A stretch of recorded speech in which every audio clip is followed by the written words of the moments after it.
Hi, everybody. What's going on? Talk It Up with Cindy and Jerry. How's it going, everybody? Welcome to the channel. Welcome to another episode. I think today we're definitely going to talk about. Well, we're going to talk about when we had our first child. Daughter. Our first child, yes. But I mean, you want to get into your little issue from today? When we think about this channel and think about episodes, I want to give a little relative content of going on now, and then of course how it was then, and so on and stuff like that. You actually were away. You went to a wedding. Yesterday I was away at a wedding. Right. So with my cousin, my cousin's wife and stuff like that. So it was just really. It was a boys' day. It was a boys' day. My son works at he's in college, and then he works at Starbucks, and he's not the most organized or clean. He's not organized. He's not that tidy, but he's a young adult, so yeah. I cut him slack. He doesn't like to cut him slack. Yeah. When you go there in the afternoon and you're like, oh, he left, and then you see food from yesterday on the desk and 2 cups and the room of disaster, He lost it. Yeah, because I had a conversation with him maybe about 2 or 3 weeks ago where I kind of blew up and, like we had a big argument and whatever and stuff like that. You would think he'd be like, hey, I got to get on point. More responsibility. And I'm not asking for, hey, it has to be spotless. I'm asking like, hey, there shouldn't be 5 or 3 cups and yesterday's dinner or leftovers and stuff like that on your desk. So we have a younger one that's 13, and I'm like, hey, the come younger over. one is cleaner. Yeah, I'm like, come over here and take a look at this room. See how this room looks? It's, and he gave me a hand. I put everything on the bed. I, tidied up, Swiffered everything. His laundry that was there for 2 days, I took it out. I folded it on his bed. And then, I called you up, and yeah. I was dramatic. I'm like, I'm going to charge. Yeah, I'm going to charge you a cleaning fee. It's going to be, $200. I was just upset. I actually played it out this time very, very calm. Usually I'll argue back with him. Don't do that. Why are you yelling at him? But I was so busy putting makeup on, getting ready to go, with my bestie to a wedding that I was like, okay, yeah, whatever, okay, yeah. And I just hung up the phone. But I didn't call you back. Sometimes I call you back 2 or 3 times. So I cleaned the room, again, not spotless, but tidied up, and he came home, and I think I was downstairs because we have a raised cape. So the first floor, which you see us in right now, is kind of, some people call it the basement, but it's really, to me, it's not. It's a walk-in basement level. Well, because I don't know why you call it the family room. We call it the family room. I don't know. It's our first house. We've been here for over 20 years now, but whatever. So upstairs is the main floor, and then we have like a top floor, which could have been the attic. But yeah. So anyway, he came in, and I said, "Hey, come in the room. Look." He's like, "Oh yeah, you cleaned." I was like, "Yeah." I'm like, "I cleaned it." I'm like, "This is what I'm talking about." You actually made him feel like crap, kind of. When you do that, that's the best way to do them. Let them see that you did it, and it didn't take anything off your time to get it done. No, and I said, how long do you think it took me? 15, 20. Yeah, you're right, about 15, 20 minutes. I put everything on your bed. I came in with the shark, swifted it all up and everything, whatever the phrase is, and then took everything out, organized his guitar, and, took everything off the desk, and he has also a dress with a mirror, cleaned it up a little bit. I'm like, that's all it is, guy. I'm like, it doesn't have to be spotless. It just has to be but tidy. They're young adults. To them, they feel like they can get to it later. To us, we get to it now. Later is like worse. 6 months, or like there's an event, families coming over. They're always all over the place, so they think they can get to it later, and then they just forget. There is a point where, look, I understand she says it all the time. And I've spoken to neighbors. Definitely leave the comments if you feel like me. Because I have a neighbor that has like a backyard bar, really nice looking. And we're talking. And he goes, I go through the same thing. And my wife says, it could be worse. Yes. He could be a drug addict. He could be, I don't know, just so many. He is not a problem child. He works. He doesn't give us issues. School. Yeah. He doesn't get into fights. He doesn't hang out. He's a homebody. He goes to school. He has a part-time job. Yeah. He goes out with his friends occasionally. Yes, he does. Yeah. Saves his money. So why am I going to give him a hard time? You know why he's going to end up having a hard time? In about 5-6 years from now when he ends up getting married. So I give him his space. Now, keep your room clean to a extent. Don't get your dad mad and do what you got to do to become an adult. But he doesn't do that. So and for some of you watching this right now, you tell me, leave the comments where I'm not one of those like, hey, you got to be a superstar. You know, of course I encourage my kids to do better and be a better person and stuff like that. But again, it doesn't have to be spotless, but it has to be presentable that if family comes over unexpected, it can happen, cousins can come over. I do tell them that, yes. You know, somebody could be like, hey, Jeremy, and the room's got like clothes on the floor. Oh, this is when I embarrass them because I'm like, you want to see what your cousin's room looks like? Yeah. I open the door, like, you see? And that time I said, if you were more clean, then I wouldn't show your cousins your room. Yeah, so, I mean, I think it was a good way of doing it because he saw it, and it took 15, 20 minutes just to tidy up. It wasn't... I do it that way, too. What? I do it that way, too, when I talk to him. And he still has to learn. He's getting there. As a parent, it doesn't have to be a father because there could be mothers in my same situation. You understand that, hey, he could be worse. He's not a drug addict or whatever else you want to say. But as a young adult, our job is to prep these kids to be out there. To become adults. I want him to be an Oscar Madison. For some of you that remember that show. Oscar Madison. Odd Couple, right? Yeah. Odd Couple, yes. You know, I want my son to be able to, like, listen, he could cook. Yes. And he does his laundry. Yes. Mm-hmm. But when he cooks... He leaves a mess. He can leave a mess. And Jeremy can cook. He's a great cook. He's one of those where he just throws things together and things. But yes, I agree. Yes, he can be a little bit more tidier. He is getting there. He will get there eventually. Just like our daughter did when she finally got her own place. Yeah. Isn't I right? Yeah, absolutely. Okay. Wife is always? I guess, you know. What? Wife is always? Your wife is always right. That's how come we got, this year will be 34 years in the next 2 weeks or so. Say stuff louder. like that. Your wife is always right. Happy wife, happy life. You know. All right, so we're gonna get into our story of. So I have a timer just to kind of track, you know, what you're looking at. I'm trying to figure out because it's her phone and it's not unlocking for me. But so now we're gonna wind it back to when we had our daughter. We had our daughter, yeah. Okay, and. You had a couple of false labors. Yes. And so our daughter was... I was 21. We had our daughter back in 1991. Yeah, I was 21. Young. Very young. I was 19 when we had her. Right. Yeah, a couple of false labors. I had a couple of false labors. I was young. We were in Manhattan. Yes, we lived my mom's place. Manhattan. So for some of you, Columbia Presbyterian was the hospital. Yes. So I'm not going to give the date of her birthday. My daughter's private. No. But the day I went into labor, it was full moon. Everybody went into labor that day. Yeah. The previous false alarms that I had, I did get a private room. Yep. You know. It was cool. It was got given medication, got sent on my way. The day that I'm supposed to go in to get induced, because finally that time is coming, she won't come.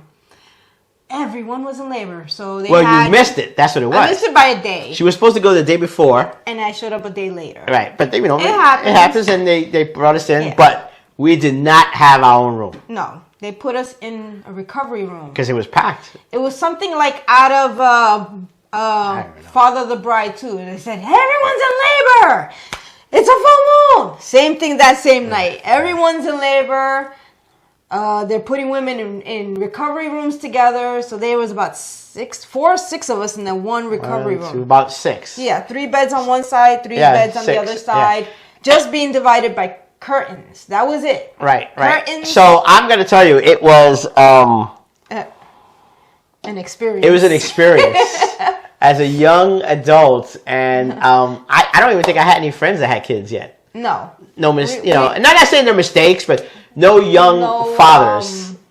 No young fathers for my unexpected. So I'm in this recovery room, and they hook up this machine. It's the fetal monitor. Fetal monitor, the heartbeat. Yes. And it's you guys all that know that the baby's heartbeats are rapid heartbeats. Now this is 1991. Contractions. Yeah, it's 1991. It's like this yellow plastic device. Nothing probably what it is now and stuff. And all you hear is 6 of these machines like this, all over. And it was just like they're all loud, so you can hear echoing, and multiples. And you just, I guess it's shooting out a ticker tape. Yes. And it's telling you when we're getting contractions and everything. Monitoring the heartbeat. So you can hear the contraction, and you hear all these women in English, in Spanish. What did you hear? It was like, hi, I drew them. And listen, you know, that time I couldn't even say that word. Now I can say it. And she was like, help me. You know, and she was like, Sakalo, take it out. And I was just like, oh my God. And I'm a trooper though. I was there, and I'm like, listen, this is it. I'm gonna, you know, I'm pacing back and forth, and all you hear, and lady, I enjoy it. And you know, nobody would come into these rooms and stuff. And this was like, we got there around. We got there early. 3 o'clock in the afternoon. Yeah. Yeah. So now we're like 8 o'clock at night. And I'll never forget because we were like middle bed or corner bed. We were the corner bed by the doors. By the door. I went to a connecting. Yeah, and a connecting recovery room. This had to be around 1 o'clock. Yes. And you were not facing over there, and there was like, I don't know what was going on. I thought it was like The Exorcist because it was like a white curtain, and the person was like standing, and people were trying to hold her down, and I thought maybe it was just like The Exorcist. I thought the bed spun. I did. And she was like, what's going on in there? And I was like, listen, I don't know what's going on in there, but it's not good. I thought I saw the bed spin, and whoever it is standing up. Wailing hands. And people like, you just saw shadows. And I was like, you know, I'm nervous, you know, and I'm like, it's just, I don't know what's going on in there. You know? I don't know what's gonna happen. And all this is going on. Every once in a while, they would take a lady out and stuff like that. And, you know, you would see like a couple of men, but it wasn't like I was still every bed with a man and stuff like that. It was weird and stuff. It was like maybe 2 other guys in there. And that was it. And then we had this one lady, and she was like, it's happening. And the nurse was like, take it easy. It's happening. And she looks, and she's like, oh my God, hold on, let me get the doctor. Baby's crowning. Yeah, right? I'm like, what does that mean? You know, like the head's coming out. The doctor comes, he was like, I'm not sterile. Nurse. I'm like, oh my God. You know, because, I don't know, you know, when you remember sex education, they don't tell you all these things. No, you know what I'm saying? And we are preparing you for those that don't have kids. Yeah, okay. You know, you're a trooper. Well, listen, you know, so it was an experience. I mean, like I said, I was 21, young, you know, I don't remember recalling any friend of mine, male friend, saying, hey, dude, I had a kid, you know. Yeah. It just wasn't, around our neighborhood, it wasn't really that common and stuff like that. And again, this is the 80s. There was a lot of teenage pregnancy. Late 80s and stuff like that. But I didn't, you know, Toronto and others, they just, no. Our daughter was the first out of the kids. Then a year later, everyone started to have kids. Yeah, but ours were, you know, we were the first ones to have one. Yeah, it was just an experience. An interesting experience for him. So, all that time, after... So you got to go into it more because they gave her a medication. I don't know what they gave you, but, you know, she's quiet. The room is quiet. There was like this moment, maybe 1, 2 o'clock in the morning, it was quiet, and I was tired, and I was just like leaning over, and she leans, and she's like, and she gives me a smile. I'm like, yeah, you know, I smile back, and she leans over more, and she just kind of like throws up. I let him have it. And again, I'm 21. I got nice fresh press, and I kind of leap back. I'm like, oh, my sneakers. And then she was like, I need keys. I said, you need keys? And she was like, oh, I thought I saw a door. I was like, what? And, you know, the nurse comes in to check her out. I'm like, hey, look, she's thinking she see a door. She goes, oh, it's the medication. I'm like, what? It's the medication? What kind of medication is that? You know, it was just... More than you expected. You know, I don't know if that still goes on this day and age. I mean, definitely leave the comments. But even after all that craziness, we ended up having an emergency C-section because our daughter ended up getting stuck. So we had a Jedi Master come in around like I don't know, like 7. No, she was born at 8, right? Yeah, 8. 7 in the morning. 6:30 in the morning. She comes in and. Listen, maybe it's an exaggeration on my part because I exaggerate. But I could have sworn she just went like this. She didn't look. And I'm standing there. I'm like, what the heck? And I can see the arm moving. This child will not be born. The head is breached or cocksided, whatever. We'll have to do. And eyes were closed. I was thinking of Yoda raising the X-Wing fighter and shit. We'll have to do an emergency C-section. I'm like, no, actually, you know what? We're not even there yet because we got to wind it back. Oh, actually, they tried. They had her pushing. Excuse me. 4 or 5 different positions. Which I didn't know about that. You know, like sex education just says, hey, they're gonna lie there and they're gonna push a baby out. I didn't. So my hand is like this, and it's here laying. It's going forward on fours. It's kind of like I'm like, what the heck? I was just baffled that you could do it so many different ways. But then that's what the Jedi Master came in, and yeah, see, this was a long time ago. I had to recall this, you know. So actually doing the pushing, the one nurse looks at me and goes, "Is that your natural color?" Oh, I remember that. You almost passed out. I said, "What color?" Yes. She was like, a little on the green side. Now I'm half Spaniard, so there's days I have a little bit more of an olive complexion and stuff. But she just looked at me, and I'm like, oh no. And then she made it worse, and I was like, I don't feel good. But you gotta understand, this is like, I probably had lunch around 12 or 1 o'clock. Yeah, we got there around 3:50. Next morning. And it's the next morning. I hadn't eaten. Yeah. So they're walking me out, passing the nurse station, and she's like, we need smelling salts. Yeah. And I'm like, I just need some food. They take me to the doctor's lounge, stack of sandwiches like this. So I scarfed it down because I'm like, I'm going back in there. So I ate the sandwich real quick. Came back in. Excuse me. Came back in, and then that's after actually, the whole around that time, that's when they the were Jedi Master to come take in, me or yeah, to go have her emergency surgery. So then they come back and say, hey, how do you want to give birth? I didn't know there was, you know. I knew about C-section, but you can be awake. They yes. Numb you down there below. And she was like, no, I want to be completely asleep. So they told me, well, if she's completely asleep, then you can't be in the room. I said, okay, that's fine. I mean, listen, it was exhausting. I definitely understood it. I was tired myself. So I said, okay, no problem. And she, you know, they took her there, and I sat in this waiting area and stuff like that. Is that when my mom showed up to sit with you? Yeah, so that was, I don't even know how that happened. You know what I'm saying? Like, you don't even know how she became aware. No, I mean, it was like, yeah, it was like a disturbance in the force. Okay, because that was a whole other story about her mom with me and stuff like that. But, yeah, I don't know if I had Angelica in my arms yet. I don't remember waking up in the elevator. No, not after surgery. And my mom is standing next to you. In the elevator? In the elevator. Oh, yes. And they have the baby in the little incubator. Yes, so no, she wasn't there when they gave me the baby. So she comes out and brings our daughter and stuff like that. So I held her for like a good 30, 60 seconds and stuff. And then they took her back and, you know. And then I was like in the hallway near the OR. And your mom just came in like a force of nature. Elevator. Both doors. No, she was walking through the hallway. Both doors pushed open. Grand entrance. I'm like, what the heck?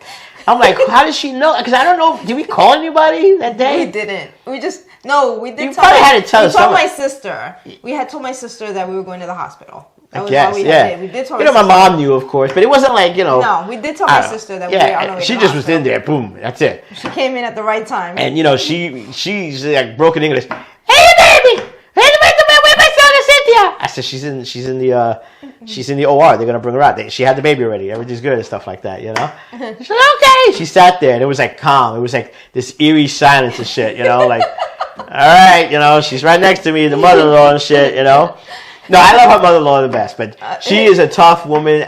You know, she passed away. She was a tough woman, and she was the matriarch of your family, and you know, I have stories on that, you know. But she was the shoes to fill. There is no replacement. Yeah. Nobody's ever replacement. But yeah, you know, so you know that was it. I mean, after that, you know, we had our daughter. We went upstairs. Oh, and you forgot to tell them they actually double checked my wristband to make sure she was mine. Oh yeah, and they brought her in. Yeah, so you know you know, let me see right now because I usually have a tan, but so I don't know if you can see it, but on my ring tan, you can see I'm actually a little lighter. But you know, we're coming out of the summer. But our daughter is even more fair skinned. She was even more fair skinned. Again, I'm half Spaniard. Kind of looked like, you know, that story Snow White. Yeah, she was just. She had the European, dark, this cup. Yes, but she had dark hair. Very, very dark, like. And then she had your eyes. Yes, almost onyx. She had very hair, oval. Very almond shaped eyes. Yeah. She had like a cupid lip. She was like, I'm not to say because she was my daughter, but she was so adorable. She was just, so, you know, when they bring her into the room, the nurse did a double take and she looked at my complexion and she looked at my daughter. She was like, can I see your wristband? Yeah. He just started laughing. I was like, okay, that's not funny. Yeah. I said, she's the babysitter. No, let me stop. I got that from another family. That happened to her a couple of times because their kids were a little fair. On my side of the family, fair skin, and she like me. Yeah, she's like she's like me. Her husband is my cousin on my side of the family, and she's like me. Yeah, she's like You guys tend to like us a little darker, on the tan side. Yeah. Listen, even my mom, when my mom met her, you know, and that's in itself, I came to realize maybe like less than 10 years ago. Because my mom was like, you know, and my mom suffered a stroke, so she had a speech impediment and stuff like that at a young age. But she kind of said, "Is she dark?" And her hair. I said, "I know, Mom, but you know, she's got a great personality, smile, her eyes and stuff like that." And you know, and again, you know, I think about it later on, and I'm like, you know, we're all Hispanic. But I'm like, was my mom really a little bit against on complexion? Darker complexion, yeah, Latina. Right. So I kind of realized that maybe later on. But, you know, again, different generations as you grow, you know, hopefully the next generation. That's the difference between his family and my family. My family's we're all over the spectrum. I have cousins that are darker than me. And I have cousins and siblings that are his complexion. So we're all the whole spectrum on my side of the family. His family, they're a lot more lighter complexion Latinos. Well, I mean that Disney movie Encanto, I think it really brought the picture of the spectrum of Hispanic people. There's so many different colors and stuff like that, hair and everything. Yes. But yeah, on my side of the family, we tend to be more a lighter skin, especially for myself. Olive complexion. Yeah, I'm like I said, I'm half Spaniard. As to where my side, we're just all over. A little bit darker, a little bit of lighter, even the hair color in our family. We can have some light hair color, and have dark color. Yeah. My family's all over the place. But I mean, you know, we were there. I mean, back then you were in the hospital for 4 days easily, right? Back then, yes. Back in '91, yes. They kept you longer when you had C-sections. Yeah. I think it was 4 days I was in the hospital. But now, even with the C-section, you're out of the hospital probably 2 days now, unless you have a boy. Oh. Yes, because if you want to do the circumcision and stuff like that. Yeah, so I think we were there for a couple of days and stuff like that. Yeah. It was an interesting story, like you said. Yeah, it was. And after that, I think it's also funny. Like people will say, "Oh man, when you have a baby, it's scary." It is scary. Oh, absolutely. Listen, you know, then you forget and you have another one. I think the best is their stories. They're definitely stories. I mean, everyone has an interesting some of you are either, wow, we're gonna be expecting, what could it be?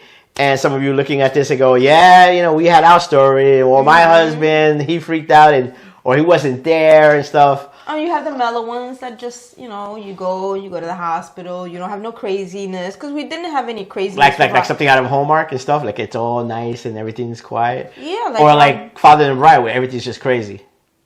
Yeah. Like when we had our son Jeremy, it wasn't crazy. It was all scheduled. It was no hiccups. No. But then Aiden was all crazy again. Yes. So you just never know. Yeah. It could be a simple, you know, nonchalant delivery day. You go to the hospital, you come back with a baby, and then you can have a crazy day where everything can go wrong, will go wrong, and then you just survive and you dust yourself off and you get up and keep walking the next day.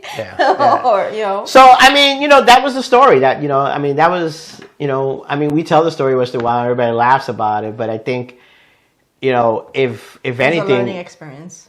You know, when we created this channel and created these episodes, is just to kind of give insight that for some of you going through it right now, hey, this is real. This is not scripted. This is how it is. And it could be, you know, at that time, I was scared. I was a young... We're all scared. We were young. We were young. We were young. The odds were definitely against us in making it, in surpassing where we are right now. We're about to hit 34 years coming in November. And next year we'll be 35. 34 years married. Together. Yeah. 34 years together. 34 years together, 24 years married. Yes. I think it's just I think it's to set that example. It's doable still. You know, you hear the stories, people separate, they're divorced or whatever. again, we know people that have gotten separated, divorced, and get remarried, get back together. Yeah, and then we all know others that they've gone through different guys, multiple times, or girls and stuff like that.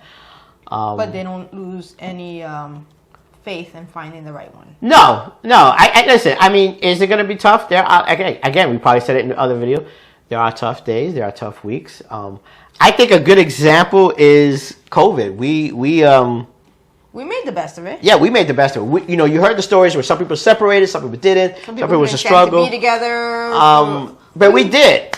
Now I don't know if it's because. Well, no, we actually there was times in COVID I became a little distant because we were just locked in the house so long together. I think you were in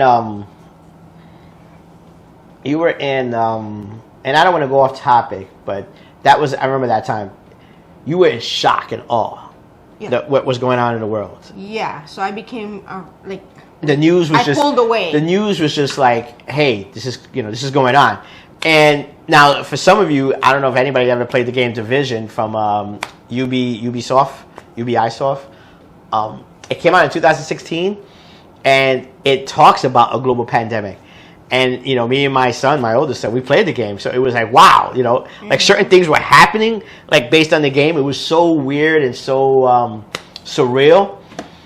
But there had to be a point where we did turn off the TV and just looked at other stuff. Yes, but then I think it affected me. So I mean, it was real. I pulled away and kind of isolated myself. Even being here in the house, I'd sit on the couch and watch TV by myself. Yeah. I just got a little. It took about 2 months and a half. It was to a bit. get me out of that dark. Yeah. Yeah, but I mean, that's a story for another time. Yeah. Like I said, we all go through crazy and all things like that. But at the end of the day, I think what makes us us. Yeah, I mean, I think that's what makes you stronger in a relationship. Yes. People, it does. when I hear the stories and I hear you gave up because of that, or you gave up because of a couple of things that happened, I'm like, not to say you don't take your vows seriously, but I think marriage is a compromise. It's a compromise, but it's gonna have challenges. There's always challenges, yeah. But you gotta compromise and you gotta talk about it. If you're, I don't know, again, but anyway, if you definitely leave the comments of your experiences or even experiences of your kids and. Reach out to us. Definitely unorganized rooms and how some of you can say, I know just like what he's talking about, or you may say, I know what she's talking about. He'll get into his groove. He's not a bad kid, and I'm like, he's not. He's a great kid all around and stuff like that. My job he's a boy, as a father is, you want this kid to be a young man. Certain things have to be in place already. I just think he's a little bit behind the 8 ball. But I am the one that sometimes is rough around the edges in life.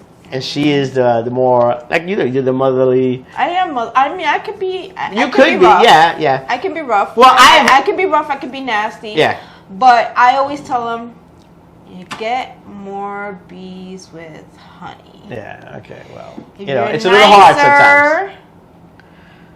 They will content with you more. But you know what it is? When you're mean to them, they look at you with because I remember, I did it to my mom. I mean, I miss my mom and I wish she was here today. But when I was growing up and my mom would yell at us to do things, I was that teenager that the minute the door closed, I was flipping her off and throwing F-bombs and I was that kid, so I don't want that from my kids. So I don't want to be that parent. I do have those discussions. I do say, listen, as a parent, you're a parent. You're not a friend. No. So I tell them, I say, listen, you want to try and be your kid's friend, but you're not. But I tell them, I said, there are days that I'm going to be an a-hole because I'm your dad. You know what I'm saying? That's my role. It's my job. That's my job to be, somewhere. But to tell you what people are not. Hey, you cursed. I don't know if we're doing this in these videos. I said a-hole. Okay, excuse me. But I think we're gonna have this at 18 and over anyway. Okay. But no, I think it's it's a work together. And again, yes. I don't want to make it longer. I think leave your comments, hit subscribe, comment. Yes. Share the content. Share with us. Tell us if you agree. I mean, not everyone's gonna agree, but they see things similar, they do things different. But we want to hear from you. You want to tell us what you're going Tell through. Like, us, yeah, we had the same situation. Same way. Or we're nervous, but we're ready a little bit now. Yeah, or, you know. Yeah, I know. Yeah. All right, take care. We want to hear from you. Yeah. Find out what you think. All right, till next time, everyone. Take care. Bye. Bye.